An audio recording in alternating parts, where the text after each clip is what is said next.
Hi విను. Relationship ఇష్యూస్లో చాలా problems వస్తూ ఉంటాయి. రిలేషన్షిప్స్ డిస్ట్రాయ్ అవుతాయి, క్రాక్స్ వస్తాయి. చిన్న చిన్న దానికే మనం కొట్టుకోవడం, తర్వాత ఏంటంటే అది పెద్ద చేయడం, తర్వాత జీవితంలో విడిపోయే వరకు వెళ్తుంది. సో ఇదన్నీ అవాయిడ్ చేయడం కోసం ఏంటంటే 4 టిప్స్ చెప్తాను. True forgiveness. Forgive others. మిగతా వాళ్ళని, మన పార్ట్నర్ని ఫర్గివ్ చేయాలి.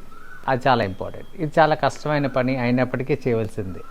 బికాస్ ప్యాసిఫై అవ్వాలి కదా, ఒకటి అవ్వాలి కదా. రిలేషన్షిప్ ఎప్పుడు డ్యామేజ్ అవ్వకూడదు.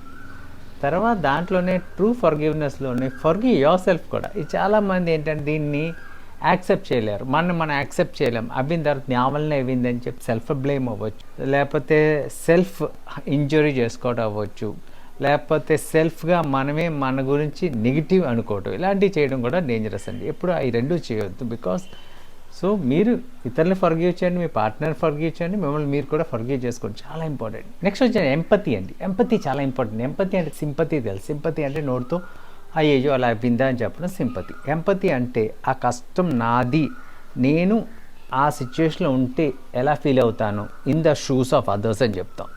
సో ఆ ఎంపతి అనేది కూడా ఇంపార్టెంట్. మీ పార్ట్నర్తో మీరు గొడవ పడ్డారు, లేకపోతే సమ్ ప్రాబ్లం వచ్చింది, మీరే ఆ సిచ్యువేషన్లో ఉంటే ఏమవుతుంది, పార్ట్నర్ ఫీల్ అవుతున్నారు చూసారా, అదే ఫీలింగ్స్ మీకు అవుతాయి కదా, ఆ ఇంజురీ మీకు అవుతుంది కదా అనేది ఎంపతి. ఇది చాలా ఇంపార్టెంట్.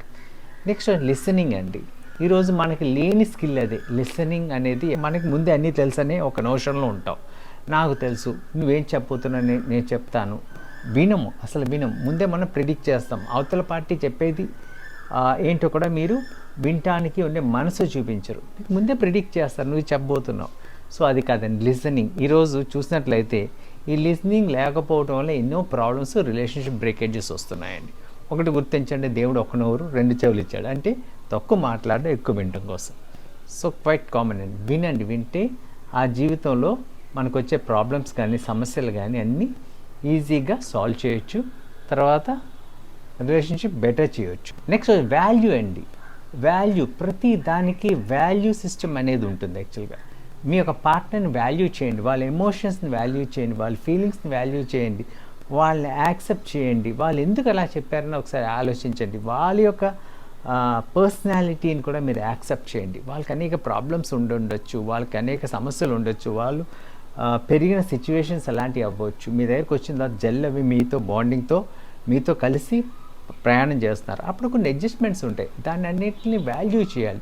ఎప్పుడైతే మన ఆ సిచ్యువేషన్ వాల్యూ చేసామో ఆ రిలేషన్షిప్ చక్కగా ఉంటుంది. సో ఈ 4 పాయింట్స్ ఉన్నట్లయితే మన జీవితంలో మనం రిలేషన్షిప్ ప్రాబ్లమ్స్ లేకుండా హ్యాపీగా ఉండొచ్చండి.